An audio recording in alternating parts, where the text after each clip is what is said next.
Por eso van a encontrar en las representaciones que hace el Renacimiento de Pitágoras, siempre tocando instrumentos que tienen inscriptos números. Porque en las relaciones entre los números están las consonancias, que lo único que hacen es volver sensible, audible, un orden superior, un orden cosmológico. Y esta idea musical y cosmológica tiene una implicancia también política, porque si el universo posee medida, posee una proporción, bueno, la ciudad, la polis ideal, deberá reproducir esas mismas relaciones. Como es arriba, es abajo. Tiene que haber una equivalencia, una analogía. ¿Y qué tipo de hombre entonces necesita una polis ideal, una polis justa? Es lo que se va a preguntar como buen pitagórico Platón en la República. Bueno, es un hombre que encuentre su virtud ocupando el lugar que le corresponde dentro de una totalidad mayor. Eso es la armonía para los griegos. Ocupar su función, ocupar un lugar en función del todo. Con lo cual, tiene un contenido político. La armonía tiene un contenido político. Una sociedad armoniosa es aquello donde cada elemento permanece dentro del orden que le corresponde. Ahora, también aparece su violencia. Número, música, cosmos y comunidad. Número, música, cosmos y la polis reflejan una misma arquitectura, digámosle, hasta que aparece un personaje como por ejemplo Hipaso, que es un pitagórico. Hipaso es un pitagórico. Era una hermandad esotérica, es decir, no se podían transmitir cualquiera de sus conocimientos. Había algunos que se podían transmitir y otros no, se mantenían en secreto. A Hipaso se le atribuye el descubrimiento de una magnitud inconmensurable, que es la diagonal entre los vértices opuestos de un cuadrado. Esa diagonal no puede expresarse como relación entre dos números enteros. No hay denominador común entre el lado de un cuadrado, pongámosle que mida 1, y esa diagonal que recorre los vértices opuestos. Es lo que hoy llamamos con un nombre bastante horrible, que es números irracionales o inconmensurables. Que son números imposibles de escribir en términos numéricos, sin embargo son muy fáciles de dibujar. Es lo que les muestro en la pantalla. Lo importante es que dentro del edificio del número aparece una grieta. Lo inconmensurable exponía algo que el sistema no podía absorber. Estos números eran los que los pitagóricos mantenían en secreto, no se podía revelar. Revelaban los números enteros, la tetratkis, 1, 2, 3, 4, ahí estaban las relaciones armónicas. Esto no. Esto muestra la fisura. Esto es la disonancia, que queda oculta, y va a quedar oculta durante mucho tiempo. Con la historia. Cambia el oído porque cambia el mundo. Toda armonía es una operación selectiva. Hay que seleccionar alturas, establecer distancias, hay que jerarquizar funciones y decidir después qué relaciones resultan aceptables. Este es entonces el primer ser humano, la primera subjetividad de nuestro recorrido. Un hombre que no inventa el orden, sino que aprende a obedecerlo. Busca crear el orden, busca descubrirlo y obedecerlo, actuar en función de ese orden trascendente.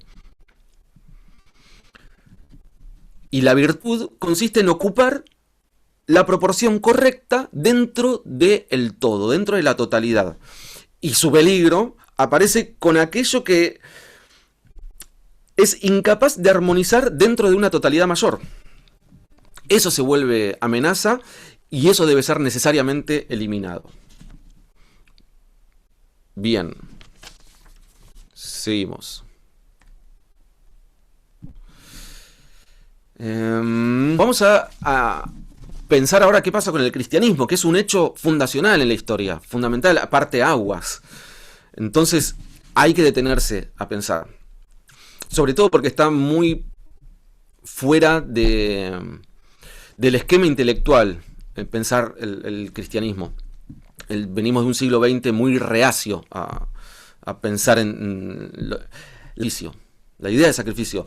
Las religiones antiguas organizaban buena parte de su vínculo con lo sagrado, con lo trascendente, mediante sacrificios repetidos. ¿En qué consistía básicamente un sacrificio? Bueno, en que la comunidad ofrecía una víctima, esa ofrenda mantenía el orden comunitario por el cual debía volverse a repetir regularmente ese mismo ritual. En manos de quienes efectuaban el sacrificio. Eran los sacrificadores quienes portaban la música, fíjense. Fíjense, acá se lo señalo en este circulito. Las trompetas, los tambores. Eso es lo que va a modificarse con la aparición del cristianismo. Y hay que ir de a poco. Voy a volver porque la imagen anterior me permite visualizar mejor esta escena, de que el cristianismo va a colocar en el centro de la escena un sacrificio que se presenta como único e irrepetible. Cristo ocupa el lugar de la víctima y con esa escena de sacrificarse, muestra la violencia, pero desde el cuerpo de la víctima que la padece. El cristianismo lo que hace es un cambio de perspectiva. El relato ahora deja de estar en boca del sacrificador y pasa a estar en boca del sacrificado. Ese cambio de perspectiva transforma toda la historia de Occidente. Y por supuesto también modifica la música. Y la música va a modificar a los hombres. El primer movimiento que me interesa hacer era esto, ahora sí, seguimos avanzando.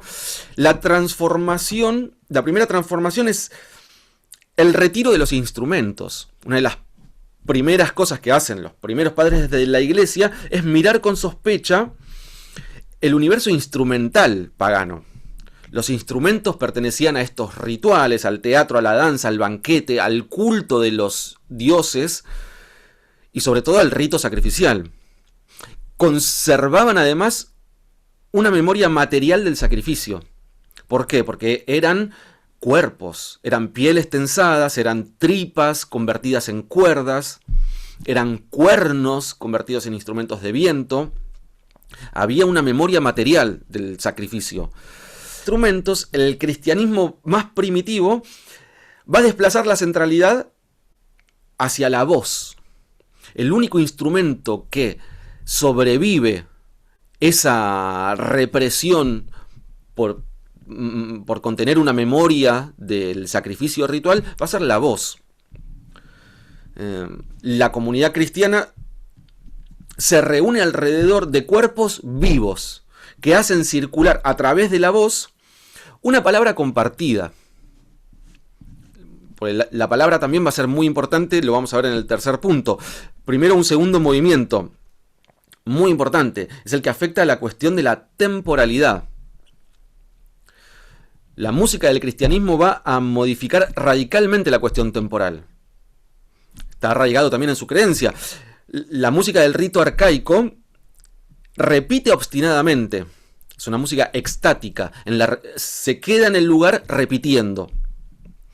Repite obstinadamente de forma circular. Mientras que el cristianismo narra de forma lineal y progresiva.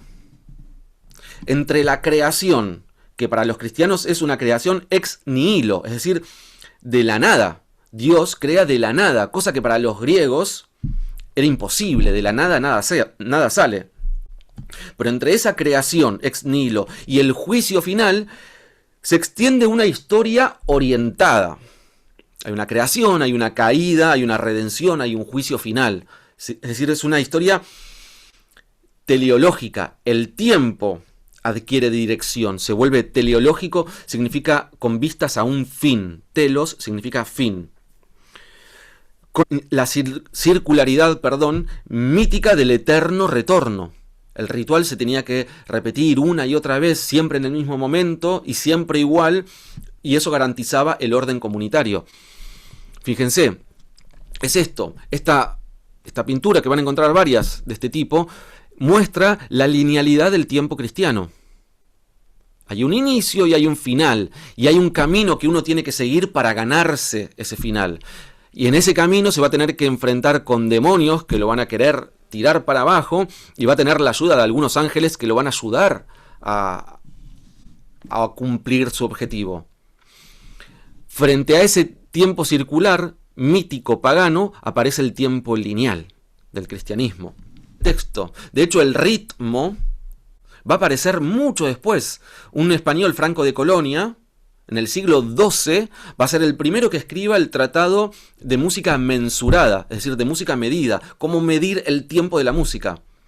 Hasta ese momento, siglo XII, el tiempo, el ritmo de la música lo da la palabra, el ordenamiento de las frases.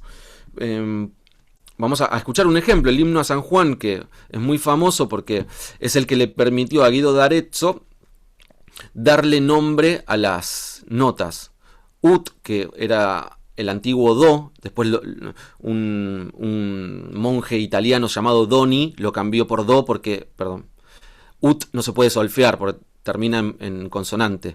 Bueno, re, mi, fa, sol, la, y el si todavía no existía porque producía una disonancia que había que tener como hipazo, había que mantenerlo secreto. Pero fíjense que la separación rítmica va a estar dada por la frase. La música se pliega al texto. La modernidad, vamos a poner modernidad y renacimiento. Todo renacimiento y modernidad para ir abarcando los periodos y sobre todo las cuestiones fundamentales de cada uno de los periodos.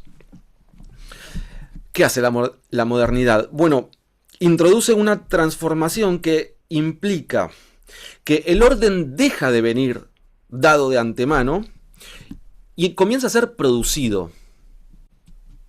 ¿Recuerdan esta idea de primero los pitagóricos que decían el cosmos remite a un orden trascendente? Ese orden hay que representarlo acá abajo y actuar conforme a él. La Edad Media hereda eso, el cristianismo es bien platónico, ese orden está dado por Dios. Ahora la modernidad eso lo va a poner en duda.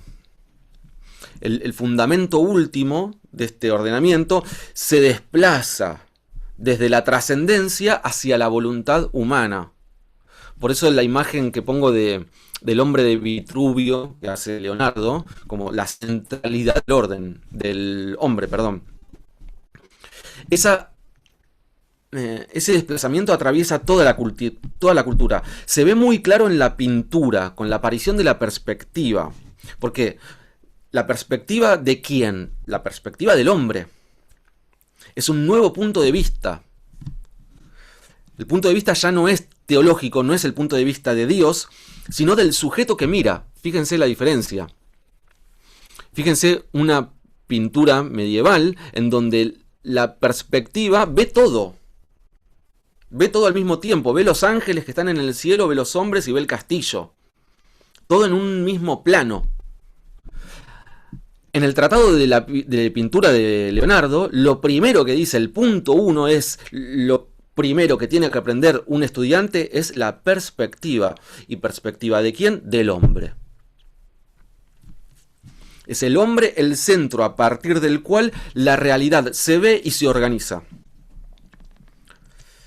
Como si hubiese una apropiación del espacio por parte del hombre. La música colabora a esa exaltación. La música comienza a escucharse como la expresión de una voluntad singular. Bueno, acá más perspectiva, el punto de fuga, etc. Aparece la primera misa compuesta enteramente por una sola persona, que es Mayot, un poeta y músico francés del 1300.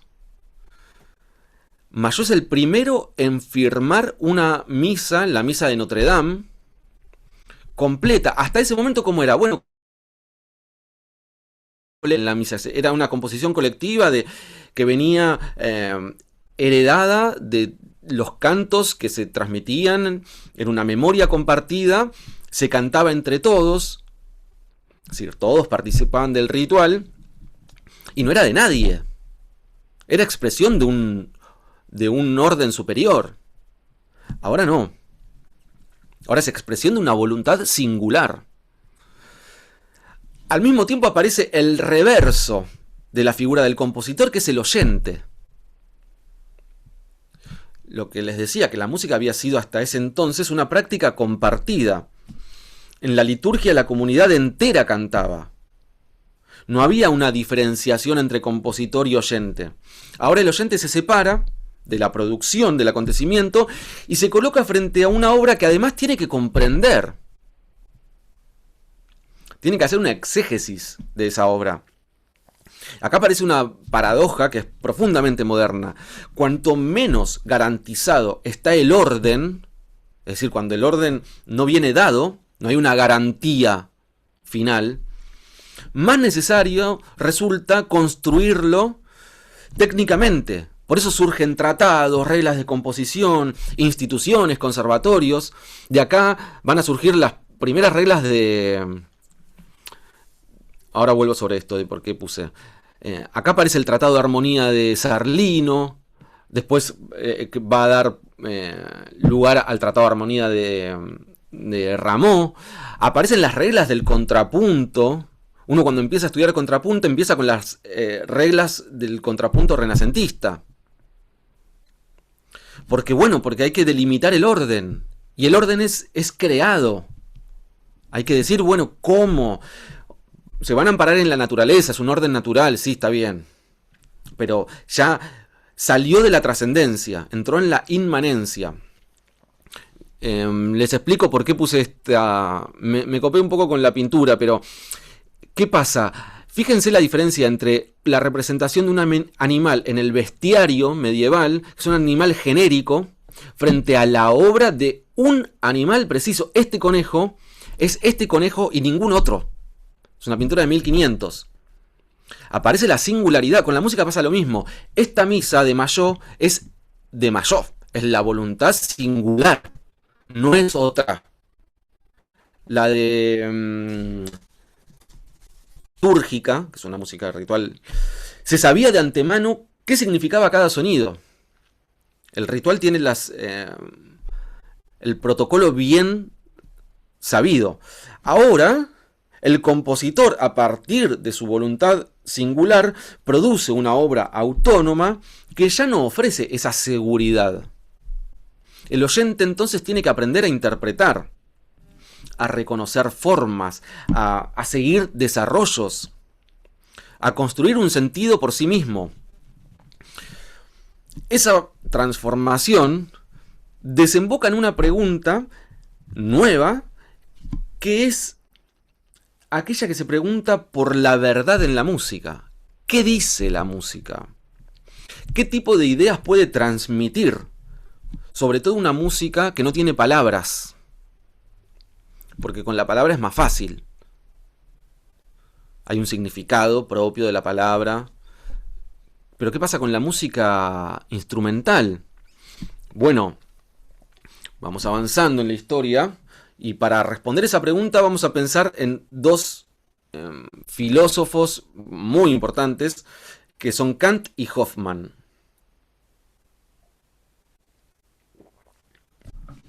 Entre 1790 y 1810, 1790 Kant escribe la Crítica del Juicio y 1810 Hofmann escribe la Crítica a la Sinfonía Quinta de Beethoven.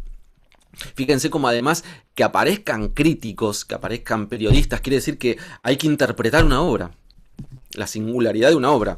Bueno, y entre esos 20 años hay una transformación extraordinaria en el valor filosófico de la música instrumental. En 1790, Kant todavía considera la música instrumental como un arte agradable, sí, lindo, pero conceptualmente muy débil. Muy débil. La música es un juego de sensaciones.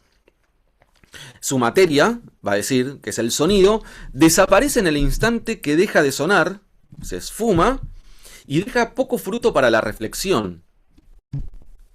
Porque el problema principal para Kant es la música pura, porque la música que no tiene palabra no puede tener concepto. Y si no tiene concepto, no tiene ningún tipo de acceso a conocimiento. Si no hay palabra, no hay concepto. Si no hay concepto, no hay conocimiento. No me dice nada. Es una forma agradable. Por eso va a decir placer más que cultura. Kant define así la música. Era un entretenimiento. Sin embargo, 20 años después, resalto lo de 20 años después porque en la historia no es nada. Son transformaciones fuertes que se dan en un periodo de la historia. Viene Hoffmann, Eta Hoffmann, gran escritor de cuentos de terror, músico también, crítico, problemas con el alcohol que le prohibieron desarrollar bien su carrera, pero viene este señor, escucha la Quinta Sinfonía de Beethoven y describe una experiencia totalmente distinta a la de Kant. Hoffmann, de hecho, va a decir que la música abre el reino de lo monstruoso y lo inconmensurable. Nos pone en las puertas del infinito. Y me interesa ambos adjetivos, esto de monstruoso e inconmensurable. Inconmensurable es lo que no tiene medida. Es lo inabarcable, es el infinito. Por otro lado, lo monstruoso es lo que no tiene forma. Lo que no tiene forma, y quizás por eso es que aterroriza. Lo monstruoso, lo informe, aterroriza porque carece de forma. Y acá aparece otra paradoja de la historia que me parece muy interesante, que es la siguiente. Kant desprecia el valor de la música, sin embargo, será a partir de las categorías suyas, las categorías propias de Kant, que la música va a adquirir un valor filosófico relevante, muy relevante. Cuando Hoffmann dice que la música de Beethoven conduce al reino de lo monstruoso e inconmensurable, está diciendo que la música es capaz de llegar a la experiencia de lo sublime. Lo sublime es una categoría que Hoffmann hereda de Kant, que a su vez hereda de Berg. Es una categoría que se venía amasando, pero Kant es uno de los que la profundiza. Y Hoffmann la toma de él. Para Kant, lo sublime aparece cuando la imaginación fracasa frente a algo que excede su capacidad de representación. No se lo puede, la imaginación no alcanza a representarse la idea. No hay una idea que se relacione, que tenga conexión con esa experiencia. Es una experiencia que nuestros sentidos no logran procesar, no lo pueden digerir. Supera toda capacidad de imaginación. Para Kant estaba dado en esa experiencia, sobre todo en la naturaleza, en una tormenta colosal, en la extensión de un desierto, en la inmensidad de una montaña. Fíjense que la imagen de lo sublime, que son... Esta, por ejemplo, es una pintura contemporánea a Beethoven, del inglés que ahora también se me fue el nombre. Perdón, a veces soy un desastre con ahora, la imaginación fracasa, aunque la razón descubre en ese fracaso una potencia. Dice, acá pasa algo. Está bien, yo no me puedo imaginar un desierto. ¿Por qué? Porque es algo que mi imaginación dice, bueno, algo muy grande. No, pero más grande, más, y no llego nunca. Ahora, que lo supera a partir de Hoffmann, no es que a partir, pero Hoffmann va a cristalizar la idea de que la música está estrechamente vinculada a la experiencia límite de lo sublime. No ofrece, como decía Kant, una forma bella y equilibrada, un juego de sensaciones. Empuja la escucha hacia aquello que no puede dominar. La música colapsa la imaginación. El oyente siente que la obra contiene mucho más de lo que puede retener su imaginación. Lo supera. Es una tormenta que no puede abarcar con la imaginación. La música entonces adquiere una profundidad metafísica mayor que la razón. Este es el pináculo de la música, en donde tiene mucho mayor capacidad de conocimiento que la razón. Accede a lo que esa razón lógica, conceptual, no llega. El infinito no se puede describir lógicamente. Lo absoluto es un límite de la razón. De hecho, Kant lo sabía muy bien. Había escrito la Crítica de la razón pura, que era donde se preguntaba por los límites y alcances de la razón. Decía, bueno, la razón llega hasta acá, que es hasta la experiencia. Lo que está más allá de la experiencia, Dios, alma, mundo, la razón no puede generar conocimiento. Puede generar otra cosa. Lo puede pensar, pero no lo puede conocer. Dice, la razón puede pensar en un unicornio azul. Puede pensarlo porque agarra un caballo, lo pinta de azul, le pone un cuerno en la frente y dice un unicornio azul. Ahora no lo puede conocer, no lo va a ver nunca. El conocimiento remite a la experiencia posible. Son tecnicismos de la metafísica, pero había un límite de la razón. Y el límite estaba ahí, en lo absoluto, en lo infinito, en lo inconmensurable. De repente la música accede. Hoffmann viene a decir que la música de Beethoven nos abre la puerta del infinito. Adquiere un estatus metafísico muchísimo mayor.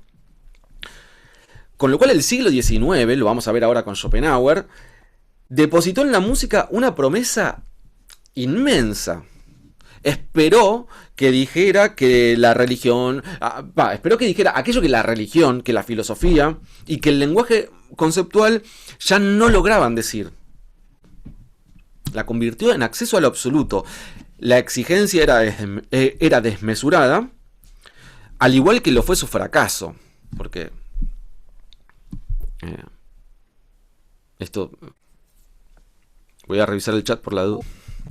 ¿Qué pasa? A fin del siglo XIX, la música, al igual que la filosofía, van a perder el centro en el cual se refugiaban. La tradición metafísica organizó siempre el mundo desde una instancia trascendente. Sea Dios, sea el bien, sea el cosmos pitagórico, sea la razón, sea la naturaleza. Alguna verdad ubicada por encima del mundo material. Schopenhauer, que es el último en pensar a partir de una instancia trascendente, va a aportar una novedad. Él va a seguir pensando en que hay una instancia trascendente que organiza todo. Él dice, debajo del mundo tal como lo conocemos, como nos lo representamos, se encuentra una voluntad. La esencia de todo es la voluntad. Mejor dicho, apenas esa voluntad consuma su deseo, automáticamente desea otra cosa. Vivir significa desear, desear significa padecer una falta, y esa falta es imposible de satisfacer. Lo que hay es algo que no es razonable, es un impulso ciego, es caótico. Schopenhauer posee esta exigencia, posee un privilegio excepcional, accede directamente a esa voluntad. Es una analogía de la voluntad. Las otras artes representan ideas. La música, sin embargo, expresa el movimiento íntimo del deseo. Isolda. Acá hay una cita de música y voluntad. Fíjense, esto lo dice Schopenhauer en El mundo como representación y voluntad. Dice, así como está en la naturaleza del hombre el sentir deseos, el satisfacerlos y el volver enseguida a alimentar otros nuevos para continuar así indefinidamente, fíjense, por eso Freud tomó mucho de Schopenhauer, esta idea del deseo irresoluto, enseguida alimentar otros nuevos. Y de igual manera está en la naturaleza de la melodía el vagar por mil caminos, retornando siempre por fin al acorde fundamental. Esta idea del movimiento armónico, Schopenhauer la asocia al movimiento del deseo. Ahora, hay algo que por mil caminos, retornando siempre por fin al acorde fundamental. Está diciendo que de alguna manera puede resolverse ese deseo. Hay una contradicción con mucha humildad y amor hacia Schopenhauer. Esto es porque Schopenhauer todavía no había... El libro lo lee 6 veces en el mismo año, le cuenta por cartas a un amigo. Estaba componiendo El Anillo del Nibelungo, y en el medio se pone a componer Tristán e Isolda, inspirado en esta idea de ese deseo irresoluto. Por eso va a aparecer un acorde y una forma compositiva de armonía que no responde a ninguna resolución, no retorna a ningún acorde fundamental. Hay un acorde muy famoso de Tristán. Les voy a tocar solo el inicio. Voy a acercar el micrófono a ver si se... Tristán empieza así. No, voy a poner la orquesta.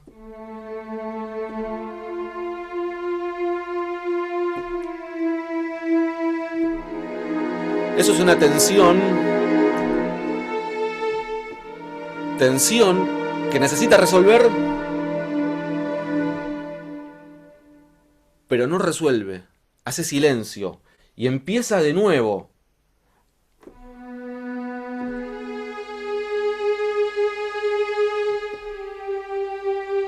Tensión.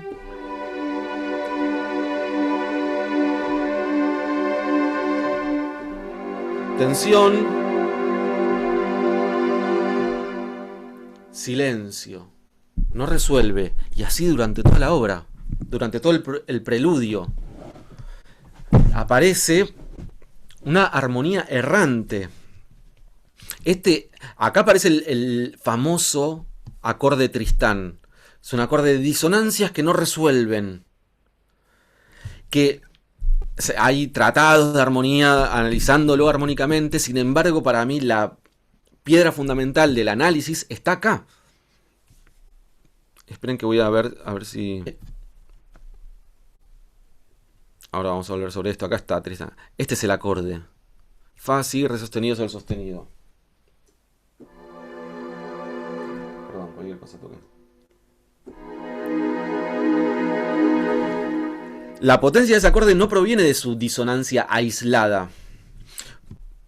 Proviene, mejor dicho, de la manera en que promete una resolución, la demora, la desplaza y se vuelve a escapar. La armonía entonces se convierte en esa voluntad insaciable, caótica, ciega y sin finalidad alguna. No hay un acorde fundamental de retorno, no lo hay. Porque la música expresa la voluntad y la voluntad es un deseo ciego, un impulso incapaz de satisfacerse. Ahora vayamos al gráfico anterior. La tonalidad había organizado los sonidos alrededor de un centro. Se llama tónica en la música, no importa, pero es un centro. La música establecía jerarquías, producía tensiones que ofrecían un regreso hacia ese centro. La tónica funcionaba como un hogar. ¿Sí? Se pensaba como el sistema solar. De hecho, son contemporáneos. Mientras Newton estaba haciendo toda su teoría de la gravedad, Rameau estaba pensando en la gravedad en función de la tónica, de cómo los demás grados sienten atracción hacia ella y resuelven en ella. Hay un centro, las tensiones poseen una dirección teleológica, lo que se extravía puede integrarse, y el movimiento tiene como respaldo una resolución. Bueno, esa sintaxis musical se fisura. Con Wagner, con esta obra, se fisura. Es lo que les decía, que Wagner abre la puerta a lo que muchos teóricos llamaron tonalidad errante. Sin centro. Sucesiones de acordes sin rumbo. Nietzsche va a decir que las grandes verdades trascendentes en la música era la tónica, la tonalidad, son ficciones. Son ficciones creadas para soportar el sinsentido de la vida.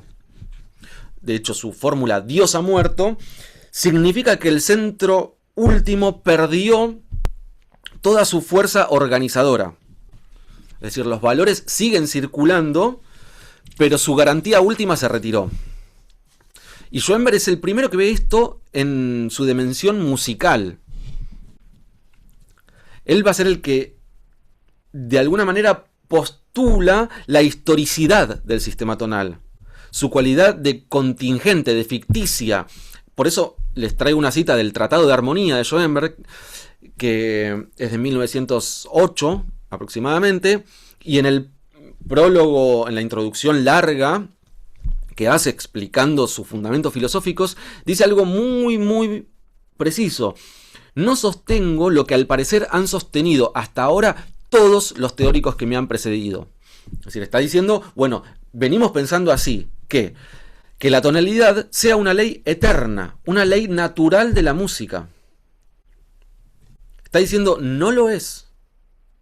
Y nos está mostrando que hasta ese momento se pensaba así, que había en la tonalidad una ley natural. Aun cuando esta ley corresponde a las condiciones más sencillas del modelo natural del sonido y del acorde fundamental. Y par la disonancia, esto que Wagner ya lo venía anticipando. No es más que la liberación de los sonidos de su atracción hacia un centro. Esa cosa de que la disonancia tiene que resolver sí o sí. Él libera los sonidos y los libera de una jerarquía, porque el derrumbe del centro metafísico deja la sensibilidad disponible para nuevas formas de organización, que van a venir nuevas formas de organización, el atonalismo, el serialismo, el dodecafonismo, el neoclasicismo. Pero cuando el orden ya no baja del cielo, ni surge de una gramática compartida, como podía ser la tonalidad, pasa a ser administrado mediante la técnica, esta técnica serial, la técnica neoclásica, la técnica dodecafónica, también pasa a ser producida por el mercado y por la industria. ¿Sí? El orden pasa a ser una disputa.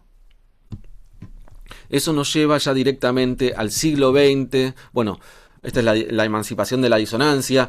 Nos va a llevar a música así. Escuchamos muy pocos segundos.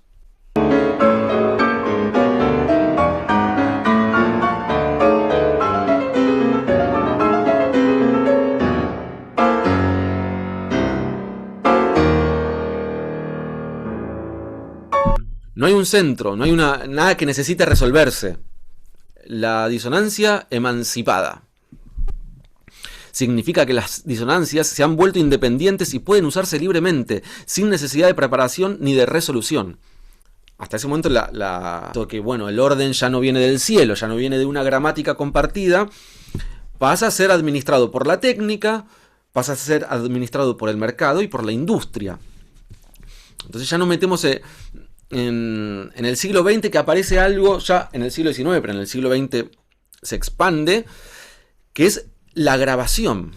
La grabación modifica la condición misma de la música. Esto me interesa resaltarlo. Primera transformación. El sonido se separa de su fuente. Hay que ubicarse en el tiempo, pero escuchar una voz implicaba la presencia de un cuerpo.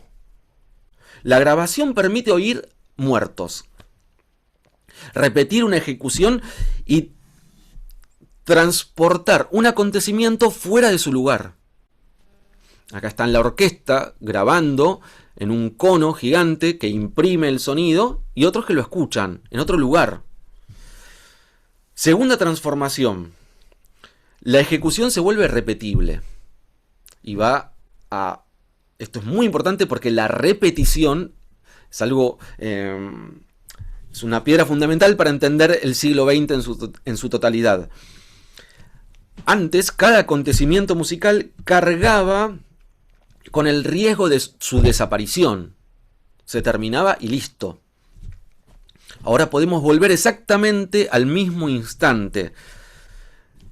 Esa repetición deja de ser una nueva ejecución y se convierte en reproducción.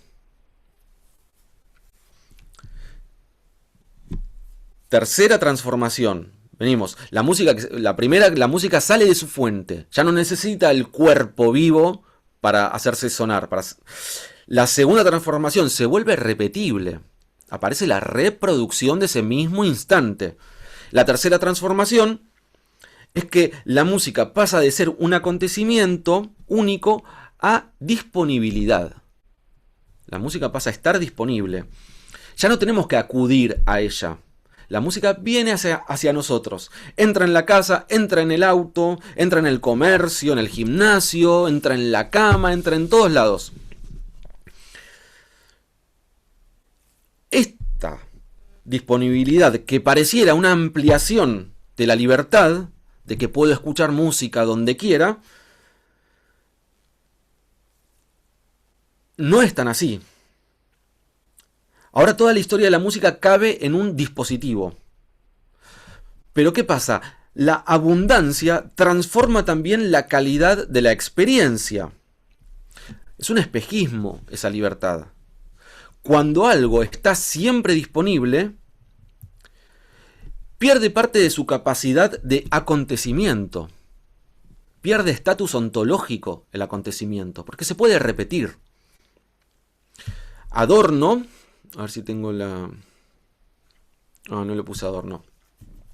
Adorno observó tempranamente este proceso en la industria cultural. Y va a decir que la producción musical se integra a una lógica serial. Las obras se construyen mediante fórmulas reconocibles.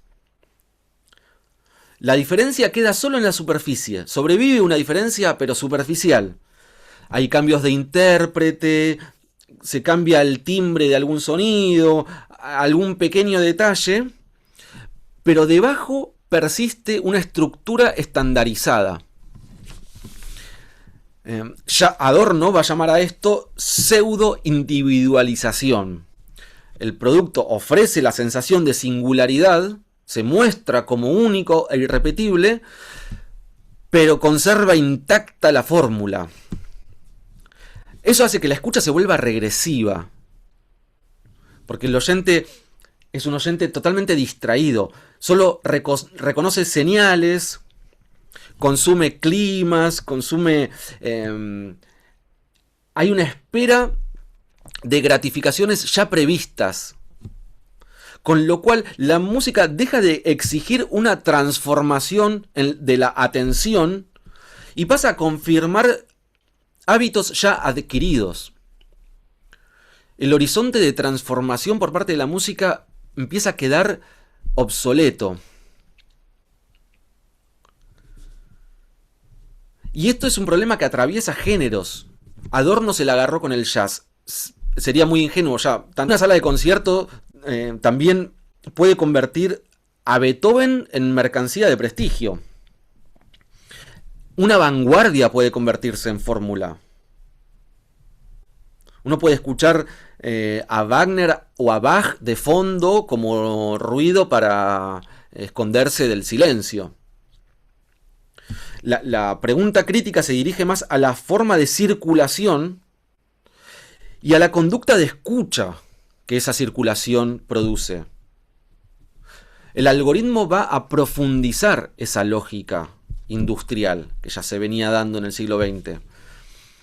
La antigua industria cultural decidía qué grabar, qué difundir, qué colocar en la vidriera. La plataforma ahora interviene sobre otro lado, interviene sobre la trayectoria completa de la experiencia. La trayectoria completa de la experiencia. ¿Qué quiere decir? Que las plataformas ahora registran cuándo abandonamos una canción, registra qué fragmentos repetimos, calcula cuánto dura nuestra atención, relaciona el horario, la actividad, la ubicación, el estado de ánimo, según lo que escuchamos, y luego reorganiza la oferta para reducir la posibilidad de interrupción. Con lo cual, el usuario ya no es un oyente, es un usuario. El usuario siente que elige dentro de un campo previamente configurado a partir de sus elecciones anteriores. Es una falsa elección, una elección inauténtica. El algoritmo devuelve nuestro pasado convertido en destino probable. Uno abre la plataforma y una recomendación siempre parece abrir posibilidades. Si te gustó esto, podrías escuchar aquello. Pero cuando toda la experiencia se organiza mediante semejanza estadística, la diferencia radical, la alteridad, lo completamente distinto, pierde posibilidades de aparecer. El sistema favorece una novedad reconocible, suficientemente distinta para despertar curiosidad y suficientemente cercana para evitar el abandono. Es una especie de sorpresa meticulosamente administrada.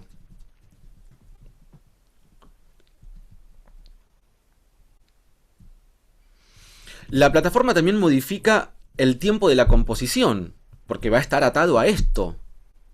Si los primeros segundos determinan la permanencia del usuario, el comienzo de una canción queda sometido, el principio de una canción queda sometido a una presión específica. Además, si una escucha de 30 segundos cuenta ya como reproducción, es decir, aumenta el número de reproducciones, ya la economía de la duración interviene sobre la fórmula musical, o sobre la forma musical. El esquema de medición entra en la obra, con lo cual la industria ya no observa el gusto desde afuera. Participa en su fabricación y luego presenta el resultado como expresión espontánea del usuario. Y esto produce una mutación. La música deja de presentarse principalmente como obra y comienza a funcionar como reguladora de estados. Música para estudiar, música para entrenar, música para dormir, para relajarse. Ya la pregunta no es qué obra quiero escuchar, sino qué efecto necesito producir en mí en este momento.